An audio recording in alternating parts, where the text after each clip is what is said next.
السلام عليكم ورحمة الله وبركاته. عاملين ايه يا حبايبي؟ اخباركم ايه؟ اكلنا اليومي بقى النهارده هنعمل مكرونة وكبد وقوانص.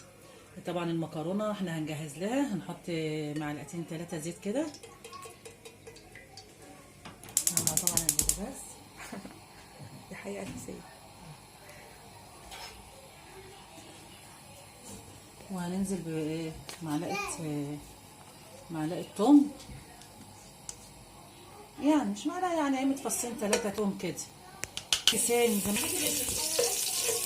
كده. هنصفرها بس تاخد بس ريحة. انا بقى بخرط طماطميتين بحطهم على المكرونة كده. جربوها كده وهتعجبكم جدا جدا، وهتقولي لي وهتدعوا لي والله، لان انا جربتها برضه، كنت شفتها مع شيف بيعملها وجربتها، عيالي حبوها بقى يحبوا المكرونه كده. نقلب لما المكرونه تسبك خالص. ودلوقتي يا حبايبي الطماطم سبكت معانا، هنحط بقى الصلصه الثانيه. طبعا الصلصه دي انا عاملاها في البيت، هبقى لكم الطريقه بتاعها برضه واعرفها لكم في الكومنتات، وابعتوا لي بقى شير وتعليقات كده وحببوني في الشغلانه كده.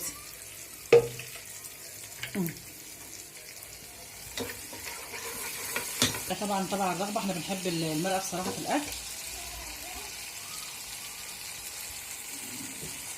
ومعايا حطيت حبه فلفل وكمون وبصل بودره وثوم بودره تبع رغبتكم برضو، وهنحطها مع التسبيكه.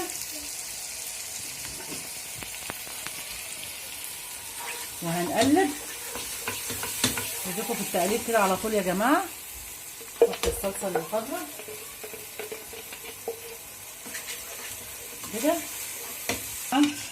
اما تتسبك معانا شويه.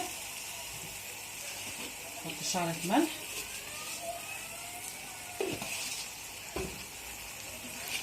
هي اتسبكت بسرعه عشان احنا كنا مسبكينها، يعني التسبيكه كانت متسبكه.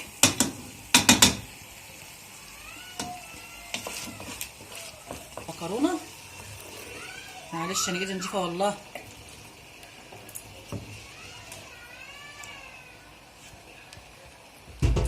احنا هنسيبها شويه لما تتلدن عشان تشرب من التسبيكه بتاعها.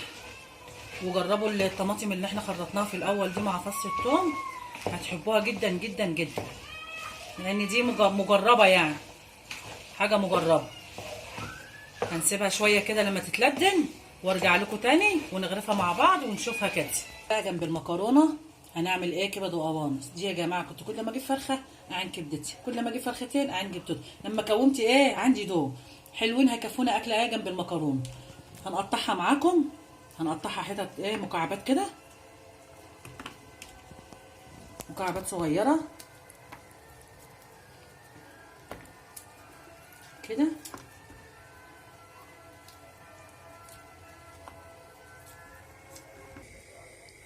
دلوقتي بقى هنعمل خلطة الكبدة.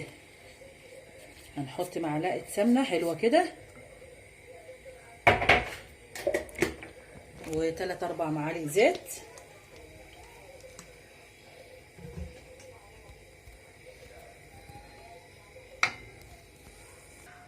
كده جهزنا الحاجة بتاعت الكبدة، الخلطة بتاعت الكبدة.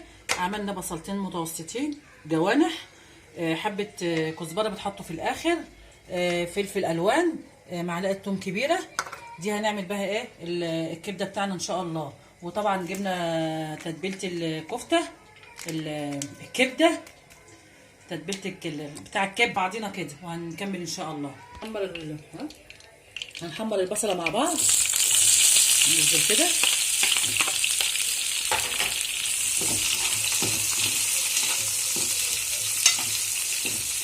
طبعا هنسيبها لما تدبل معانا، مش هنديها درجه الاحمرار قوي، لا هتستنى لما تدبل بس، يعني يا دوبك تدبل معانا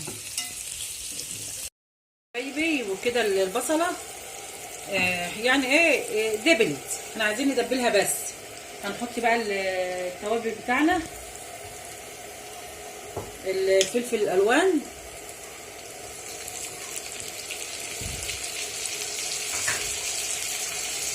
الثومه،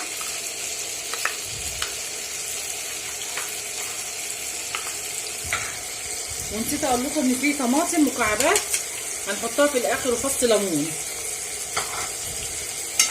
هنحطها في الاخر.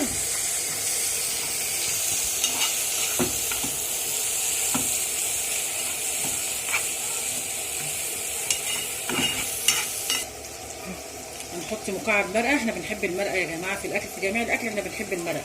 طبعا ده اختياري مش اجباري طبعا، ما يعني نفسي تحب. وبعدين انا اول مره اخش معاكم حاجه الاكل دي، فيعني دعموني عشان اشجع واكمل معاكم.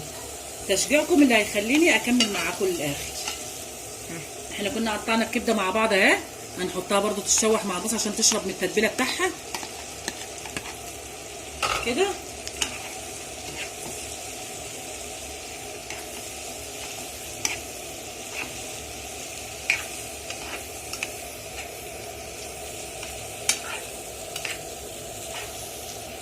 هنسيبها على البوتاجاز دلوقتي بتاع 5 دقايق على ما تشرب من الخلطه بتاعها وارجع لكم تاني.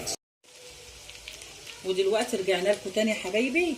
دلوقتي هنحط التوابل، هي كده اتشمعت وبقت جميله جميله. الله الله على الريحه، الله الله الله. هنحط طبعا معلقه فلفل اسمر، نص معلقه فلفل، الخلطه بتاعت الكبده، معلقه ملح وتوم بودره، ويعني انا مخلطه تتبيله بصراحه مع بعضها، فهنحط منها مش هنكتر برضه عشان احنا حاطين المرقه. طبعا المرقه احنا بنعمل حساب المرقه،